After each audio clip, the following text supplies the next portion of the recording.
So hello everyone, welcome to my second mini vlog. आज पनि म एउटा म्युजिक भिडियोको सुटिङमा जाँदैछु, जसको लागि मैले आफ्नो लुगाहरू सब प्याक गरेर बाग बजार पुग्नु पर्ने भएकोले म बाग बजारको लागि इनड्राइभ बुक गर्छु र एक्सेप्ट पनि हुन्छ। एक्सेप्ट भएको 5 मिनट भित्रमै म बाहिर जाँदा इनड्राइभ पनि आइसकेको रहेछ। बाहिर हेर्दा त असाध्यै पानी परिरहेको रहेछ। बर्खायाम भएर पनि होला आजभोलि रेगुलर पानी परिरहेको थियो। हामीले पनि ढिला नगरी छिटो छिटो बाग बजार तर्फ लाग्यौं। पानी परिरहेको भए तापनि इनड्राइभको दाइसँग रेनकोट भएकोले हामी 10 मिनटमै सकुशल बाग बजार पुग्यौं। म त्यहाँ पुग्दा त साथीभाइहरू पुगिसकेका रहेछन्। केही बेरको पर्खाइपछि हाम्रो बस पनि आउँछ र हाम्रो आजको लोकेसन भक्तपुरको गुन्डुमा भएकोले हामी ढिला नगरी छिटो छिटो बसमा चढ्छौं। त्यसपछि हाम्रो बस त्यहाँबाट मुभ भएर हाम्रो आजको सुटिङको लोकेसन तर्फ अघि बढ्छ। लगभग 1 घण्टाको यात्रापछि हामी हाम्रो सुटिङ गर्ने स्थानमा पुग्यौं र त्यहाँ पुगेर एकछिन साथीभाइसँग कुराकानी गर्दै थियौं। त्यतिकैमा आजको हाम्रो कोरियोग्राफर डाइरेक्टर हाम्रो रोशन दादा आउनुभयो। उहाँसँग भेटघाट गरिसकेपछि हाम्रो आजको मोडेल सुरेश दादासँग पनि हामीले भेटघाट गर्यौं। त्यसपछि हामी लाग्यौं हाम्रो आजको डान्स कम्पोज तर्फ।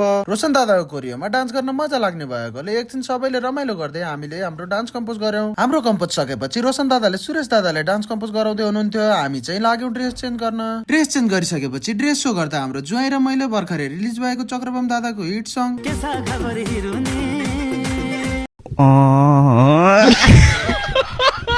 डान्स गरिसकेपछि चाहिँ हामी लाग्यौं खाजा खान। आजको खाजा चाहिँ खिर र अचार थियो। हामीले खाजा लिएर खान बस्यौं। जो खाजा चाहिँ असाध्यै मिठो मिठो मिठो थियो। एकछिन बसेर आरामले मिठो गरी खाजा खाएर बस्यौं र त्यसपछि हाम्रो सुटिङ स्टार्ट भयो। सुटिङ स्टार्ट हुनै थालेको थियो। हाम्रो साथीको यता प्यान्ट टाइट भएर हैरान भयो।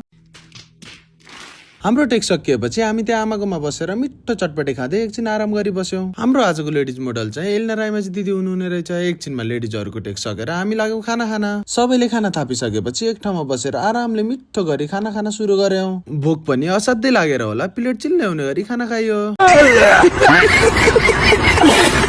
हामी सबैले खाना खाएर सकेपछि फेरि हामीले अर्को ड्रेस चेन्ज गरेर हामी टेकको लागि तयारी हुन्छौं र त्यत्तिकैमा हाम्रो टेक पनि सुरु हुन्छ। हाम्रो सुरेश दादा र हाम्रो केटाहरूको डान्स र एनर्जीलाई चाहिँ मान्नै पर्छ है। सुरेश दादा र हाम्रो केटाहरूको एनर्जेटिक डान्स पछि हामी लाग्यौं हाम्रो अन्तिम टेकमा। त्यसपछि हुन्छ आजको हाम्रो सुटिङ प्याकअप।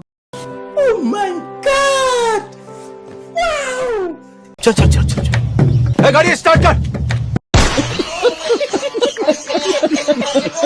त्यसपछि छिटो छिटो ड्रेस चेन्ज गरेर हामी पनि रोशन दादाको लागि टिकटक रिल्सहरू बनाउन थाल्यौं। अनि हामीले पनि पाले पालो गरी दादासँग आफ्नो लागि टिकटक रिल्सहरू बनायौं। यतिकैमा आजको मेरो मिनी ब्लग यही हिँड्नुहुन्छ। See you soon next vlog. Bye bye guys, love you all.